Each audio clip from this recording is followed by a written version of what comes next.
সূরা ইখলাস কখন পাঠ করলে সাথে সাথে ফলাফল পাবেন ভালো করে বুঝেন।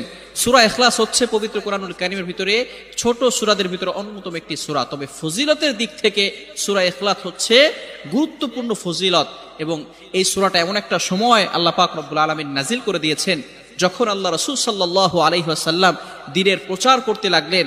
এমন সময় আল্লাহ পাক রব্বুল আলামিন এক আল্লাহর দাওয়াত দিতে লাগলেন। তখন কাফেররা আল্লাহ রাসূল সাল্লাল্লাহু আলাইহি সাল্লামকে কোশ্চেন করলো যে মুহাম্মদ, তুমি তো এক আল্লাহর দাওয়াত দাও, আমরা তো কোটি কোটি দেবতার পূজা করি, তারা আমাদের সমস্যার সমাধান করতে পারে না। তুমি যে আল্লাহর দাওয়াত দাও সেই আল্লাহ কয়জন এবং সেই আল্লাহর সন্তান আছে কিনা? সাথে সাথে আল্লাহ পাক রব্বুল আলামিন এই কাফেরদের প্রশ্নের উত্তরে আল্লাহ রাসূল সাল্লাল্লাহু আলাইহি সাল্লামের কাছে এই সূরাটি নাজিল করলেন, কুল হুয়াল্লাহু আহাদ আল্লাহুস সামাদ লাম ইয়ালিদ ওয়া লাম ইউলাদ ওয়া লাম ইয়াকুল লাহু কুফুয়ান আহাদ। আল্লাহ পাক রব্বুল আলামিন এক, অদ্বিতীয়, এবং আল্লাহ